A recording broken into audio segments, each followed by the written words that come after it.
الحمد لله خالق الوجود من العدم وجاعل النور من الظلم ومخرج الصبر من الألم فملك التوبة على الندم فنشكره على المصائب كما نشكره على النعم ونصلي على رسوله الأكرم والكتاب المحكم وكمال النبيين والخاتم سيد ولد آدم الذي بشر به عيسى ابن مريم ودعا لبعثته إبراهيم عليه الصلاة والسلام حين كان يرفع قواعد بيت الله المحرم فصلى الله عليه وسلم وعلى أتباعه خير الأمم الذين بارك الله بهم كافة الناس عرب منهم الأجم. الحمد لله الذي لم يتخذ ولدا ولم يكن له شريك في الملك ولم يكن له ولي من الذل وكبره تكبيرا. الحمد لله الذي أنزل على عبده الكتاب ولم يجعل له عوجا.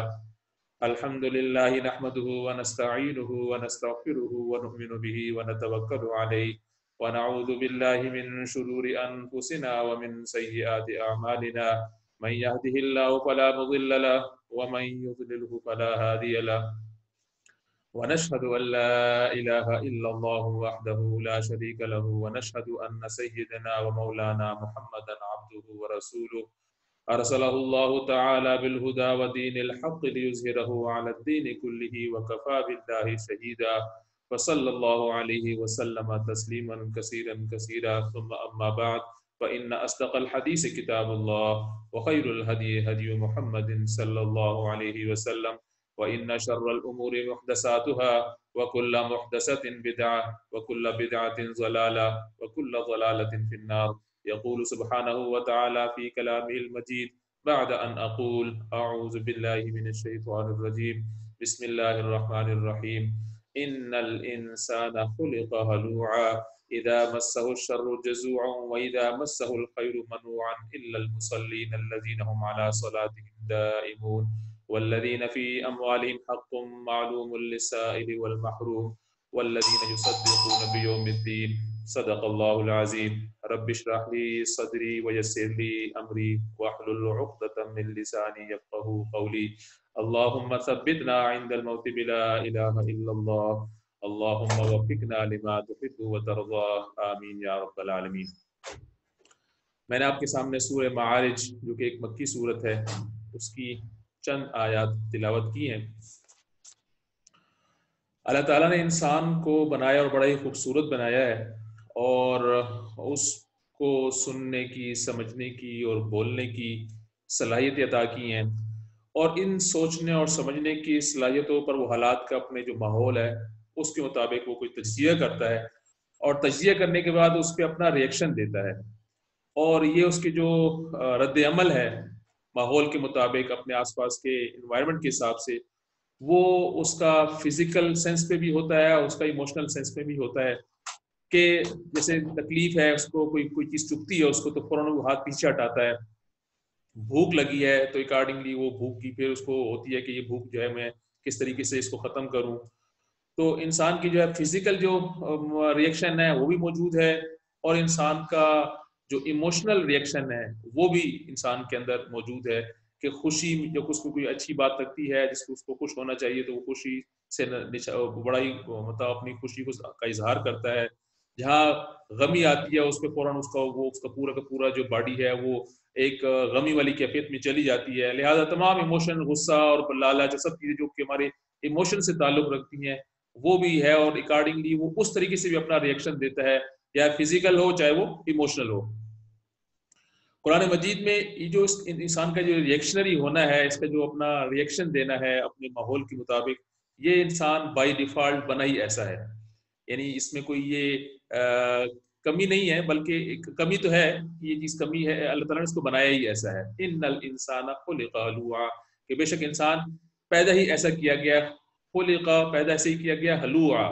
اور یہ آج کا ہمارا مین ورڈ ہے ہلوعا، کہ بے صبرا. اس کے عام طور پر جو ہے وہ ترجمہ آتا ہے تفاسیر کے اندر، اور ہم آج اسی ورڈ کے آس پاس ہی گھومیں گے. ان آیات سے پہلے جو سورہ معارج کی جو شروع کی آیات ہیں اس کے اندر پورے قیامت کی منظر کشی کی گئی ہے، اور وہاں بھی جو چیز اس سے لی گئی ہے وہ بھی یہی ہے کہ انسان جو ہے وہ ریئیکشنری ہے. اور وہاں اس طرح ارشاد ہوتا ہے ان آیات سے پہلے جو آج کا ہمارا موضوع ہے کہ یود المجرم لو یفتدی من عذاب یومئذ ببنیہ وصاحبتہ واخیہ وفصیلتہ التی تؤویہ ومن فی الارض جمیعا، کہ وہ قیامت کا دن ہے وہ اتنا سخت ہوگا کہ اس دن مجرم جو ہے وہ بھاگے گا اپنے بھائی سے، اپنی بہن سے، اپنی صاحب، اپنی بیوی سے،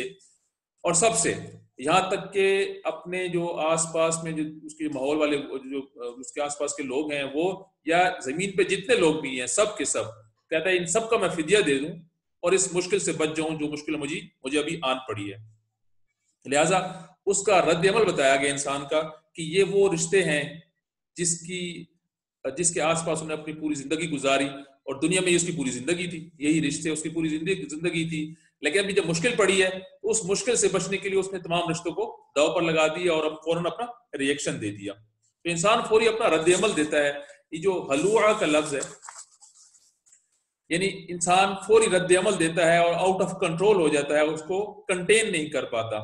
اور یہ جو جلد بازی ہے انسان کی فطرت میں، یہ اللہ تعالیٰ نے اس کو پیدا ہی ایسا کیا گیا، اور یہاں کوئی اللہ تعالیٰ انسان پر کرٹیسائز نہیں کر رہے، بلکہ یہ انسان کے اندر بائی ڈیفالٹ موجود ہے کہ انسان جب غمی میں ہو، غصے میں ہو، تب بھی یہ اس کے کیا کہتے ہیں جذبات نکل کے باہر آتے ہیں۔ جیسے کہ کوئی کسی نے اگر کسی کو بری بات کہہ دی تو وہ اگر بولڈ ہے اور بہت زیادہ ریئیکشنری ہے تو وہ زبان سے اس کو ضرور شٹ اپ کال دے دے گا، اور اگر زبان سے شٹ اپ کال نہیں دیتا تو چہرے پر کچھ نہ کچھ جو ہے وہ آثار تو ضرور رونما ہو ہی جائیں گے۔ لہٰذا یہ جو ود ہولڈ کرنے کی کیپیبلٹی ہے انسان کے اندر، یہ نہیں ہے، بلکہ اسپانٹینیس ہے، اس کی بریکس کوئی نہیں ہے، اسپانٹینیس ہے۔ اور آج کل تو مغرب میں یہ اسپانٹینیس کا جو چیز ہے کہ انسان چاہے وہ آف ہینڈ ہو اور جو کچھ سامنے آئے فوراً بول دے، ایک خصوصیت کے طور پر اس کو سمجھا جاتا ہے کہ میرے بچے جو ہیں وہ اسپانٹینیس ہیں، اور یہ معاشرہ جو ہے وہ بڑا اسپانٹینیس ہے، فوراً ریئیکشن دیتا ہے اور بتا دیتا ہے۔ تو یہ بہرحال ایک کوئی اچھی کریکٹرسٹک نہیں ہے، آلدو انسان اس پر پیدا ہوا ہے، لیکن اس میں بہتری لائی جاتی ہے۔ یہ بالکل وہ والی صورتحال ہے کہ ایک بچہ ہے جو ابھی تکلیف کو برداشت کرنے کا عادی نہیں ہے، لہٰذا جب اس کو بھوک لگتی ہے وہ فوراً رونا شروع ہو جاتا ہے، اس کو کوئی تکلیف ہوتی ہے وہ فوری رو دیتا ہے، اور اس کو پھر کہا جاتا ہے کہ آپ صبر کریں، اور with the passage of time جب وہ بڑا ہوتا ہے تو اس کو پتہ چلتا ہے کہ جیسی بھوک لگتی ہے فوراً رونا نہیں شروع کر دینا، کوئی تکلیف ہوتی ہے تو اس پہ فوراً اپنا ریئیکشن نہیں دے دینا، بلکہ اپنے آپ کو ود ہولڈ کرنا ہے۔ لہٰذا اس کو سیکھنا پڑتا ہے، اور یہی کچھ جو ہے نا، نہ صرف ایموشنز کے حوالے سے ہے بلکہ یہی صورتحال جو ہے وہ فزیکل ایکشن کے حوالے سے بھی ہے کہ جو لوگ مارشل آرٹ وغیرہ سیکھتے ہیں وہ دیکھتے ہیں کہ شروع میں ان کو جو ایکسرسائز کروائی جاتی ہیں وہ ان کو مشکل لگتی ہیں، اور کوئی پنچ کو روکنا ان کے لیے بڑا مشکل ہوتا ہے، لیکن ٹریننگ کے ساتھ ساتھ وہ ان پنچ کو لینے کے عادی ہو جاتے ہیں، اب ان کے اندر وہ کیپیبلٹی اور وہ استعداد پیدا ہو جاتی ہے۔ لہٰذا یہ جو کیپیبلٹی ہے انسان پیدا تو بہرحال ہلوعہ کے صورتحال میں ہوا ہے کہ فوراً ریئیکشن دیتا ہے جذباتی طور پر بھی اور طبی طور پر بھی، لیکن اس کو امپروو کرنے کی ضرورت ہے، اور امپروومنٹ جو ہے وہ کسی کوشش سے آتی ہے۔ یہ جو ہلوعہ کا لفظ ہے اس کی تعریف میں کیا کیا آتا ہے، تو مفسرین نے ہلوعہ کو تو نہیں بتایا، لیکن ہلوعہ کی وجہ سے جو انسان کی کریکٹرسٹک میں تبدیلیاں آتی ہیں یا جو چیز آؤٹ کم کے طور پر نظر آتا ہے دوسرے شخص کو تو وہ بتا دیا، یعنی کوئی بیماری ہے تو بیماری کا تو اگر ڈسکرپشن نہ بھی بتایا جائے اس بیماری سے جو مسئلے مسائل آتے ہیں وہ بتا دی جائیں تب بھی اس چیز کی ڈائگنوسس ہو جاتی ہے۔ لہٰذا مفسرین اس کے 5 مطالب بتاتے ہیں کہ یہ ہلوعہ جو ہے یہ اس کے 5 مظاہر ہو سکتے ہیں انسان کی زندگی میں، انسان کی کریکٹر کے اندر۔ سب سے پہلے انسان ہلوعہ میں آتا ہے کہ یہ لالچی ہے، جیسے ہی اس کو کوئی نفع نظر آتا ہے اپنا فوراً اس لالچ میں پڑ جاتا ہے اور اس کو لینے کی کوشش کرتا ہے اور اپنی زندگی اس میں مشکل میں ڈال دیتا ہے۔ تو یہ جو لالچ ہے، انسان کی جو گریڈ ہے، انسان کی ہرس، یہ اس ہلوعہ کے اندر شامل ہے کہ انسان جو ہے بائی نیچر یہ ہلوعہ اس کے اندر یہ لالچ موجود ہے۔ اس طریقے سے ایک اور کریکٹرسٹک ہے، کہتے ہیں کہ مشتعل ہو جانا، ایجیٹیٹ ہو جانا، اور یہ چیز جو ہے وہ عام طور پر نوجوانوں میں زیادہ پائی جاتی ہے۔ ہم کبھی کبھی کسی کی شکل سے، کبھی کسی کی آواز سے ایجیٹیٹ ہو جاتے ہیں، خاندان میں کچھ پرسنالٹیز ایسی ہوتی ہیں جو ہمیں اچھی نہیں لگتی، محلے میں کچھ لوگ ایسے ہوتے ہیں کہ ان کی آواز سنتے ہی ہمیں کچھ ہونا شروع ہو جاتا ہے۔ بچے عام طور پر اسکول کالج سے آتے ہیں تو ماں ان کی پوچھتی ہیں کہ کیا ہوا اور ہاؤ واز دا ڈے، اور وہ ایک دم سے کہتے ہیں بس مجھے اب چھوڑ دیں، کوئی بات نہ کریں، حالانکہ ایسی کوئی بات، یعنی وہ ماں کی جو آواز ہے وہ بری لگ رہی ہوتی ہے۔ تو یہ جو نوجوان ہیں یہ عام طور پر اس چیز میں نظر آتے ہیں کہ فوراً ایجیٹیٹ ہو جاتے ہیں، مشتعل ہو جاتے ہیں۔ تیسری جو میننگ جو آؤٹ کم ہے جو کہ اس حلوہ کے اندر شامل ہے وہ اس کا بخل ہے، اسٹنجینس، کہ جو کچھ میرے پاس ہے وہ میرے پاس ہی رہے اور دوسرے کو نہ ملے. اس چیز کو قرآن مجید کے اندر شح کے الفاظ سے تعبیر کیا گیا ہے اور بتایا گیا کہ وَمَن يُوقَ شُحَّ نَفْسِهِ فَأُولَٰئِكَ هُمُ الْمُفْلِحُونَ، جو اس شح سے، اس اپنے اسٹنجینس سے محفوظ کر دیا گیا بس وہی فلاح پانے والا ہے. تو یہ بھی کوئی ایڈوائزیبل کوئی اچھی کریکٹرسٹک نہیں ہے. یہ جتنی کریکٹرسٹک ہم پڑھ رہے ہیں یہ انسان کے اندر بائی نیچر رکھی گئی ہیں، لیکن اس کو امپرومنٹ کرنے کی ضرورت ہے کہ اس سے بندہ کس طرح نکلتا ہے. اور قرآن مجید آنے والی آیات کے اندر ہمیں یہ اس کا حل بھی بتاتا ہے کہ انسان آلدو پیدا تو اس نیچر پہ کیا گیا ہے لیکن اس نے ان تمام خامیوں پر قابو پانا ہے، اور قابو کس طریقے سے پانا ہے وہ بھی چیزیں بھی آگے آئیں گی انشاءاللہ. چوتھی جو اس کے حلوہ کے اندر جو چیز شامل ہے وہ انسان کی بھوک ہے. وہ نہ صرف انسان کی فزیکل بھوک بلکہ اس کی معاشی بھوک، اس کی جذباتی بھوک، کہ انسان جو ہے جب معاشی طور پر اپنا ایک گھر کے بعد دوسرا گھر اور ایک گاڑی کے بعد دوسری گاڑی چاہتا ہے تو اس کی بھوک ختم نہیں ہو پاتی کہ جو اس کے پاس کتنی اس کی ضرورت ہے، بہرحال وہ اس سے آگے چلتا چلا جاتا ہے. اس طریقے سے اس کی جو کھانے کی بھوک ہے وہ بھی انسان کتنا کھاتا ہے وہ تھوڑی اس کی ریکوائرمنٹ ہوتی ہے، لیکن بہرحال اس چیز کا مظہر ہم دیکھتے ہیں عام طور پر شادیوں میں کہ جب ایک شخص جو ہے وہ ہم سے آگے ہوتا ہے اور وہ دیکھتا ہے کہ اس کی ڈش جو ہے وہ ریفل کر دی گئی ہیں اور اب وہ اپنی پلیٹ کے اندر اتنا کچھ نکال لیتا ہے کہ کھانا تو اس میں بہرحال 2 بوٹیاں ہی ہوتی ہیں لیکن اتنا کچھ نکال لیتا ہے کہ دوسرے جو پیچھے والا بندہ اس کو کچھ نہ ملے. یہ اس چیز کی انڈیکیشن ہے کہ انسان جو ہے اپنے جو خیر ہے صرف اپنے ساتھ چاہتا ہے، وہ چاہتا ہے کہ وہ دوسرے کے پاس نہ جائے. اور پانچویں جو کریکٹرسٹک ہے اسی جو مظہر ہے اس حلوہ کے ورڈ کے اندر وہ یہ ہے کہ انسان پہ جب کوئی مشکل وقت آ جائے، اور وہ مشکل وقت جو ہے وہ فائنینشیل بھی ہو سکتا ہے اور ایموشنل بھی ہو سکتا ہے، جب وہ اس طرح کا آ جاتا ہے تو فوراً وہ بکل ڈاؤن ہو جاتا ہے، شیٹر ہو جاتا ہے اور کہتا ہے بس میرے پاس تو کچھ رہا نہیں، میری تو قیامت آ گئی. یعنی فوراً اپنے آپ کو اس ماحول کے مطابق جو ہے نا گیو اپ کر دیتا ہے اور اس سے اپنا سمجھتا ہے کہ میرے پاس کچھ نہیں رہا اور جاب خدا نخواستہ ختم ہو گئی یا بزنس میں لاس ہو گیا تو ایک دم سے اپنا دل ہار دیتا ہے. یہ 5 کیفیات جو ہیں یہ مفسرین حلوہ کی تعریف میں لکھتے ہیں. اللہ تعالیٰ نے اگلی آیات کے اندر ان 5 میں سے صرف 2 کا ذکر کیا ہے اور ان 2 کے لے کے آگے چلتے ہیں. وَإِذَا مَسَّهُ الشَّرُّ جَزُوعًا وَإِذَا مَسَّهُ، جب انسان کو کوئی شر پہنچتی ہے، اذا مسه الشر جزوعا، تو وہ جزوعا ہو جاتا ہے. اور جزوعا کیا ہے؟ یہ وہی امپیشنٹ ہے، انسان بے صبر ہے جو کہ ہم نے پڑھا تھوڑی دیر پہلے، کہ وہ چاہتا ہے کہ یہ جو مشکل آئی ہے یہ بس فوری مجھ سے ٹل جائے تو ٹھیک ہے، نہیں تو اپنا وہ اس کا جو شٹر ڈاؤن ہونا ہے وہ اس کو پورا کا پورا اس کیفیت میں آ جاتا ہے. ناامیدی اس کو گھیر لیتی ہے اور اس طرح کے اس میں آ جاتا ہے اور اپنے غصے سے اپنے اس کا ریئیکشن دینے کی کوشش کرتا ہے یا اپنی غمی سے اس کا ریئیکشن دینے کی کوشش کرتا ہے، اس کو کنٹین نہیں کر پاتا اور وہ اس کو پوری پرسنالٹی کو، اس کے تمام ایکشن کو وہ اوور کم کر لیتی ہے وہ کیفیت، اور اس کی وجہ سے اس کی جو پرفارمنس ہے وہ بہت نیچے آ جاتی ہے. اور دوسری کیفیت کیا ہے؟ وَإِذَا مَسَّهُ الْخَيْرُ مَنُوعًا، اور جب اس کو کوئی خیر پہنچتی ہے منوعًا، اس کیس میں وہ ہو جاتا ہے سٹنجی، بخیل بن جاتا ہے کہ اب یہ کسی اور کو نہ ملے. وَإِذَا مَسَّهُ الْخَيْرُ مَنُوعًا، اب یہ کسی اور کو نہ ملے. یعنی یہ انسان کی دو، جب اپنی خیر آتی ہے تو کہتا تھا کہ یہ خیر جو ہے صرف مجھ تک محدود رہے، اب اس کے پاس یہ میرے پاس تو آ گئی ہے یہ دوسرے کو نہ ملے، اور جب برائی آتی ہے تو فوراً شٹر ڈاؤن ہو جاتا ہے. تو آگے اللہ تعالیٰ نے اس کا جس طریقے سے ہم نے دیکھا کہ مارشل آرٹ جو ہے وہ ہمیں جسمانی طور پر جو ہے نا ایکسرسائز سے کچھ اپنی تکلیفات کو قابو پانا سکھاتی ہے، اس کے ہماری مشق ہو جاتی ہے اور اس سے ہم پھر بہتر جو ہے اس طریقے سے رسپانس کر سکتے ہیں تکالیف کے حوالے سے. لہٰذا ایموشنل حوالے سے بھی یہ جو ہماری دونوں کیفیت ہیں یہ ایموشن سے تعلق رکھتی ہیں،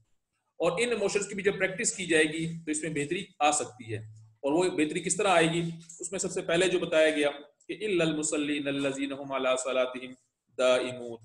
کہ وہ لوگ جو نماز قائم کرتے ہیں اور نماز قائم کرتے ہیں دائمی طریقے سے. یعنی انسان اگر نماز کے اوپر آ جائے اور نماز دائمی طریقے سے پڑھے تو وہ اس کیفیت سے باہر نکل سکتا ہے. نوجوان یہاں پوچھ سکتے ہیں کہ یہ ہاتھ منہ دھو لینے سے اور پھر ایک ایکسرسائز کر لینے سے صبح شام، اس سے یہ کیا فوائد کس طرح حاصل ہوں گے کہ انسان ان والے ایموشنز پہ کس طرح قابو پائے گا، اور ان چیزوں کا آپس میں کیا تعلق ہے؟ تو یہ تعلق بڑا زبردست قسم کا ہے، اور اس کا جواب ہمیں تب مل سکتا ہے جب ہم جانیں کہ نماز کیا چیز ہے. نماز انسان کا، مسلمان کا، ایک مومن کا اللہ تعالیٰ سے ایک ملاقات ہے اور اس سے اس کا تعلق ہے، اور جب یہ اللہ تعالیٰ سے نماز میں جاتا ہے تو اللہ تعالیٰ سے ملاقات کر رہا ہوتا ہے. جو لوگ اپنے جاب کرتے ہیں اور آفیسز میں ہوتے ہیں اور جب وہ باس کے پاس جاتے ہیں اور کسی خاص میٹنگ میں ہوتے ہیں، اس وقت ان کی جو کیفیت ہوتی ہے ان الفاظ کے علاوہ جو ان کا ظاہری اور ان کا جو توجہ ہوتی ہے اس پہ اگر غور کیا جائے تو اس وقت وہ کسی موبائل کو اٹینڈ نہیں کر رہے ہوتے، ان کا دماغ دائیں بائیں نہیں جا رہا ہوتا کہ گھر میں کیا ہو رہا ہے اور میرے دوست کیا کہہ رہے ہیں، اور اگر موبائل کی گھنٹی ہو بھی رہی ہو تو اس کو وہ سائلنٹ پہ رکھتا ہے اور ساری کی ساری توجہ اس بات پر ہوتی ہے کہ جو بات اس کو اس وقت کہہ رہا ہے، اور وہ اس چیز پہ فوکس ہوتا ہے اور بالکل اس کا جسم جو ہے اس کے ساتھ الائن ہوتا ہے. اس کا دماغ کہیں اور جسم کہیں اور والی کیفیت بالکل نہیں ہوتی. بالکل اس طریقے سے جب انسان اللہ تعالیٰ سے ملاقات کرتا ہے یار نماز میں، تو یہ بیسیکلی اس مشق کی اس ملاقات کی ایک ایکسرسائز ہے جو کہ قیامت کے دن ہماری اللہ تعالیٰ سے ہوگی. اور جو کچھ ہم نماز میں پڑھتے ہیں وہ بھی اللہ تعالیٰ کی مرضی کے مطابق پڑھتے ہیں کہ اللہ تعالیٰ نے بتایا کہ نماز میں یہ اس موقع پر پڑھا جائے، تو یہ سب کچھ اس کے حکم کے مطابق. لہٰذا جب انسان اپنا ظاہری بھی اور جو کچھ پڑھ رہا ہے نماز کے اندر وہ بھی اس کے لیے اس کا نماز کا باطن بھی اس کے مطابق کرتا ہے، تو ایک قسم کی ہم اللہ تعالیٰ کو اپنی سپردگی دے دیتے ہیں کہ ہم ٹوٹل سبمیشن میں ہوتے ہیں. لہٰذا جب ہمارے دنیاوی امور چل رہے ہوتے ہیں اور مختلف عوامل پہ ہم رد عمل دے رہے ہوتے ہیں اور ایک دم سے نماز کا ٹائم ہوتا ہے، اذان ہوتی ہے اور انسان نماز کے لیے چلا جاتا ہے اور اس کی یہ ملاقات شروع ہو جاتی ہے، اور اس ملاقات میں اس کو یہ پتہ چلتا ہے کہ اس وقت کی جو صورتحال ہے وہ تو ایسی ہوگی جیسے کہ جس صورت کے شروع میں آئی، اس میں تمام رشتے ختم ہو جائیں گے، ان کی کوئی وقت نہیں رہے گی. تو انسان سمجھتا ہے کہ جو دنیا کے میرے جو جتنے پریشرز ہیں جن کی وجہ سے میں شیٹر ہو جاتا ہوں یا اپنی اچھائی کو دوسروں تک پہنچنے کی کوشش کرتا ہوں کہ وہ نہ جائے، تو یہ تو بہت چھوٹی چیز ہے اس کے مقابلے میں جو کہ قیامت کے دن میرے سامنے آئے گی. لہٰذا وہ اس حالات میں اپنی اس کو وہ جو دنیاوی حالات ہیں وہ اس کو کم لگتے ہیں کہ یہ چیزیں کم ہیں اس کے لیے. لہٰذا انسان جو ہے پھر ریئیکشنری نہیں رہتا، فوراً ریئیکشن نہیں کرتا، بلکہ اس کے دل کو سکون ملتا ہے. اور یہ فائدہ تبھی ہو سکتا ہے جب انسان نماز کے اندر اس کی دوامت ہو، اس کو مستقل کر رہا ہو اس پہ. لہٰذا انسان کو نماز جو ہے وہ یہ ودھول کرنا سکھاتی ہے اگر نماز اس کی روح سے پڑھی جائے. لہٰذا نماز کی کیفیت اگر نماز کی اس کیفیت والی ہو جو کہ حضور صلی اللہ علیہ وسلم نے سکھائی تو یہ انسان کے اندر ودھول کی کیپیبلٹی پیدا کرتی ہے. ہاں یہاں یہ بات بھی ضرور ہے کہ انسان پہ جب تکالیف آتی ہیں تو انسان ظاہر بات ہے اس کو تکالیف کا اظہار کرتا ہے. حضرت یعقوب علیہ السلام کہ جب یوسف علیہ السلام سے لے لیے گئے، ان کو قتل کرنے کا بہانہ بنایا گیا ان کے بڑے بیٹوں نے، تو حضرت یعقوب علیہ السلام نے اپنا آہوزاری ضرور کی، لیکن آہوزاری کرنے کے بعد انہوں نے اپنی عبادات چھوڑ نہیں دی بلکہ اپنی عبادات میں وہ مستقل رہے، دوام اختیار کیا انہوں نے. لہٰذا انسان جو ہے جب کوئی اس طرح کی مشکل صورتحال میں آئے تو وہ ضرور اس طرف جاتا ہے کہ انسان اپنا جو ہے وہ اپنا اہو بقا کرتا ہے اللہ تعالیٰ سے، لیکن اس کا یہ مطلب نہیں کہ اپنا تعلق اللہ تعالیٰ سے کمزور کر لے، بلکہ اس تعلق میں اور مضبوطی آنی چاہیے. اس کے بعد اس کا جو دوسرا حل بتایا گیا وہ بتایا گیا الا المصلین الذین هم علی صلاتهم دائمون والذین فی اموالهم حق معلوم، کہ ان کے جو مال ہیں اس میں ایک متعین حصہ ہے جو مستحق لوگ ہیں. تو جب وہ اپنا پیسہ اور لوگوں پہ لگاتا ہے تو اس سے اس کی جو دو جذبات ہیں ودھول کرنے والی اور اس کا جو ریئیکشنری پن ہے وہ کس طریقے سے کام ہوتا ہے، اس میں بڑا ایک اچھا تعلق ہے. جب انسان یہ دیکھتا ہے کہ جو پیسے سے میں دوسرے کی مدد کرنے جا رہا ہوں اس کے جو معاملات ہیں، جب اپنے سے وہ نیچے سر کو دیکھتا ہے اور اس کی زندگی کا جائزہ لیتا ہے، اس کو معلوم ہوتا ہے کہ اس کی زندگی کے جو مشکلات ہیں وہ تو مجھ سے کہیں زیادہ ہیں، تو اللہ تعالیٰ سے وہ دعا کرتا ہے کہ میرے جو معاملات ہیں وہ تو شکر ادا کرتا ہے وہ تو کافی بہتر ہیں، اور جن حالات میں کسی اور لوگوں کو ڈالا گیا ہے ان حالات میں مجھے تو نہیں ڈالا گیا. لہٰذا جب وہ پیسوں سے دوسری کی مالی امداد کرتا ہے تو اس کو اور لوگوں سے اس کا تعلق بنتا ہے، ان لوگوں کے وہ حالات دیکھنے کا موقع ملتا ہے، اور اپنے سے ظاہر بات ہے پیسہ جب دیا جاتا ہے تو اپنے سے کم تر لوگوں کو دیا جاتا ہے. اس سے اس کے اپنے جو اس کا اپنا ماحول تھا جس سے وہ ریئیکشنری ہوا جا رہا تھا، اپنے آپ کو ودھول نہیں کر پا رہا تھا، اب اس میں یہ کیپیبلٹی پیدا ہونا شروع ہو جاتی ہے کہ اپنے آپ کو ودھول کرتا ہے، فوری وہ ریئیکشن نہیں دیتا، بے صبرا نہیں ہوتا، اور اپنی اس سٹنجینس کیفیت میں نہیں جاتا اور گریڈ اس کے اندر نہیں آتا، بلکہ اب اس کے اندر ایک چیریٹیبل والی صورتحال ہوتی ہے کہ وہ دینے والے موڈ میں آ جاتا ہے. تو اس کے بعد اللہ تعالیٰ نے اس کے اندر 5 اور بھی جو ہے وہ طریقے بتائے، ٹوٹل 7 طریقے بتائے ہیں سورہ معارج کے اندر، جس کی وجہ سے انسان کے اندر یہ جو ودھول والی کیپیبلٹیز ہے، فوراً جو ہے اسپانٹینیس نہ ہونا والی جو کیفیت ہے یہ پیدا ہوتی ہے، اس میں مدد ملتی ہے یہ کیفیت پیدا کرنے کے لیے، اور اس کے لیے ایکسرسائز کی ضرورت ہے۔ میری آپ سب سے گزارا ہے کہ سورہ معارج کی جو باقی آیات ہیں ان کا ہی مطالعہ کریں، اور صرف ہم نے 2 کا یہاں ذکر کیا، جو باقی ہیں ان کا ہی مطالعہ کریں اور دیکھیں کہ کس طریقے سے وہ تمام چیزیں ہماری اس انسان کی جو ایموشنل ٹریننگ ہے اس میں کس طریقے سے کارگر ہوتی ہیں۔ اللہ تعالیٰ سے دعا ہے کہ اللہ تعالیٰ ہمیں اپنا تعلق قرآن سے مضبوط کرنے کی توفیق عطا فرمائے۔ سبحانک اللہم و بحمدک اشہد ان لا الہ الا انت استغفرک و اتوب الیک۔